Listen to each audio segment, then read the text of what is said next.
Welcome back to Fishing with Vance. Well, it is December here in Pennsylvania, which means the fishing season is over for me. So during the off season, what I like to do some product reviews. And the product reviews that I do they're not sponsored by anybody. This is just equipment that I have bought and used over the years fishing. So I'll give you my honest opinion what I like and what I don't like about whatever it is that I am going to review. So the first review of this off season, I'm going to start out with this Frabill Kwik-Stow net. I've bought 3 or 4 of these by now, and I'll let you know what I like about them and what I don't like about them. So stay tuned, hit like, hit subscribe, comment, tell me what I got right, tell me what I got wrong. But thanks for watching. Let's get into the review of the Kwik-Stow net. Alright, so the Frabill Kwik-Stow net. This one here I've had for a while, and I'll show you how it sort of has worn out over time. But let's talk about the positives of this. This thing would be great for, kayak fishermen, and also obviously out of the Pelican. That's where I use it. So let's talk about the positive of the Frabill net. First of all, it's very light. This thing doesn't even weigh a pound. I think it weighs 0.9 ounces, something like that. And so it's very light, and it's also portable because it's easy to keep in this compact mode. And so it doesn't take up much space. I'll show you where I use it on the Pelican here when I'm rolling. So it just fits right in here for me, and I can just clip it like that, and off I go when I get there. So it doesn't take up much room at all. So that's definitely a big positive, is its footprint. It doesn't take up much space. The other positive I would say is the way this works is you flip up this. Now this one's worn out, which is going to be part of the negatives, but see, it slides. It's not supposed to. I'll show you on the other one there. I have another new one I haven't used yet. But mechanism on clips, you clip it like that, and then you put your thumb down and push it up. So it's easy to engage. And like I said, the other positive I would say is it has pretty decent reach. So, when I'm in that Pelican, I've netted many fish, like literally hundreds of fish using this net. And when you're in that Pelican, it's not good to be leaning way over the side. I tipped that thing over one time. Those of you that are new to the channel, I've talked about it many times. And it was due to leaning over too far and pitched over, and the whole boat flipped on its side. So you're not going to want to be reaching out, leaning too far, and this net serves that purpose because it helps you, keeps you from doing that. Because when you're up on this boat, I'll come over here. You sit up on this Pelican, you're up pretty high, and to get to the water level is usually right about here, right where the top of my trailer is. So when I'm up there fishing, if it didn't extend, it was smaller, you would have to lean over quite a bit to get the fish.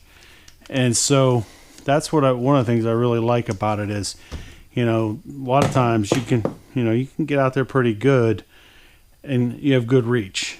So for a portable small net that doesn't take up a ton of room, that's one of its big positives, is its reach. So I'll show you on the other one here. This is a new one. I always keep one at the ready because I do tend to go through them. But the way it's supposed to work is, see, it doesn't open. This goes up, clamps down. This is a brand new one. Same thing, you just take your thumb, pull down, and go like that. And clip it into place. And again, you're ready to roll. So, again, one of the positives is its reach. So, another positive on this net definitely is its price point. I just checked and on Walmart.com, and the price is $16.17. which, a net for less than $20. It's not the best net ever, but for the price point, it definitely has worked. I've netted hundreds and hundreds of bass, catfish, trout, you name it, in this particular net. So that would be an obvious positive, is its price point. They're cheap. Actually, this is probably about the fourth or fifth one I've had, because a couple of them have gone overboard. I've kicked them over or not paid attention, and they fell overboard. I didn't realize it, and get home or get back to the dock and realize, oh, where's my net? And they get lost. So for $16, it's a very good value. All right, so let's talk about some of the downsides of the net. And the first one I already showed you. Now, it only cost $16. This one I've probably had for a couple years, I'd say. Probably two years I go through them. And see, the mechanism wears out over time. It's not, it works.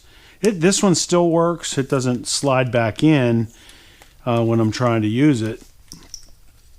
But it does break down over time. Like, see, this, even though it's clamped, it's worn out. So for what you're paying for, for how much you pay for it, $16, it's tough to beat. So now another of the negatives, and this actually I can show you. You can see these holes right here in this mesh. This is not rubber. It's a cloth mesh. So the big issue is if you're using any type of lure that has a treble hook. Let's say I was throwing this, the good old shad wrap here, which I do throw a lot, but some, not a lot.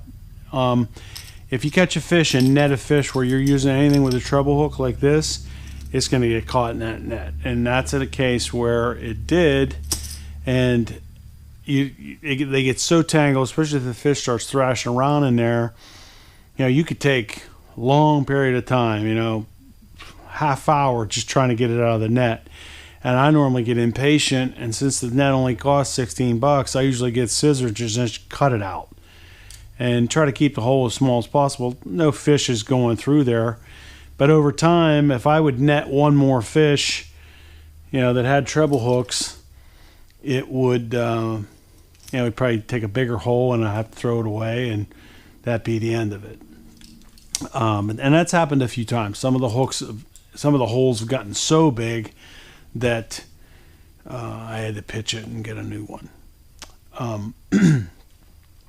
Which leads to kind of a downside of, I tend to throw lots of soft plastics. You can see on my wall over there, I have all kind of soft plastics, and that's pretty much what I throw probably 80% of the time. I'm a bass fisherman. But, there are occasions where I am out there, chucking around a square bill or a shad wrap or anything with a treble hook, this bomber A here, whatever it is, anything with a treble hook, lipless crankbait. What I normally will do is, if it's a small fish, if it's, something that's, pound and a half or less, I just won't net it. I'll just take the chance of just flipping it into the boat. But if I hook into a bigger fish and I have treble hooks on, I'll go ahead and net it and just realize that there's a chance I'm going to have to cut it out. So I end up not using the net if I'm using treble hooks on small fish, which again sort of defeats the purpose of the net. So that's a pretty big downside, is the meshing in here. The other thing that I wish was slightly bigger, and I'm sure I could buy it, the hoop was a little bigger. It says that it's 16 by 14. And I'll measure it for you. It is 16. Let's just check this way. And by 14. So it is 16 by 14, which I've netted, any bass you're going to be able to get in this net. I've caught 3 or 4 pound trout and netted it, maybe 4 or 5 pound catfish. I would not be able, if I ever hooked into a carp, because I like the carp fish, I wouldn't attempt it with this. I would use a different net for that. But for any bass, trout, smaller catfish, it more than does the job. Walleye, we've netted with it, so it more than does the job. All right, so that's probably it for the downside, is the netting and the size of the hoop. It's, I think this net, for what you pay for it, is worth it. Like I said, this is probably my 5th one to buy. This one here that I'll probably break out for this season, I think is about my 5th one, because they are so cheap, and I do tend to kick them overboard or lose them, or have to cut them. It's worth it for me to not invest in a big, $100 net for bass fishing when, like I said, I lose them or whatever else. These for $16, I can use it for a season and throw it away if I have to. Well, this one's lasted more than that. So that's pretty much my review on this net. If you use a kayak or any type of pelican or bass hunter type of boat, this thing works great. Not a lot of money to invest, and it'll net most of the fish that you're going to catch out of that boat, I would say, unless you hook into a gigantic catfish or something like that. But even that, you'd probably be able to get them back into the boat. So overall, would I buy it again? At the end of my reviews, I normally say if I would buy it again, the answer is obviously yes. So I would buy it again, and I like this net for the money, and so I would probably give this thing a score of, it does have the downside. If this had a rubber net that didn't get caught, it would get a lot higher score, but I'd still probably give it a 90% for this. So there you have it. There's the Kwik-Stow fishing net from Frabill. Hope this helped you. Again, I buy all my own equipment. I'm not selling you anything. Try one. If not. Doesn't matter to me. And I'm just giving you my honest opinion on what I think of this net. So I hope you liked it. I hope you liked the review. Comment, hit like, subscribe, all that stuff. Really appreciate you watching. And I'll see you on the next one. Thanks for watching on Fishing with Vance. If you like this video, check out the playlist of all my other videos for catching bass off the Pelican, trout, and also really have gotten into carp fishing lately. In the off season here, I do a lot of product reviews on the Pelican, fishing rods and reels, and then obviously lots of Pelican boat mod videos. So check those out. We have playlists for that. Hit subscribe, hit like, and comment. Thanks for watching.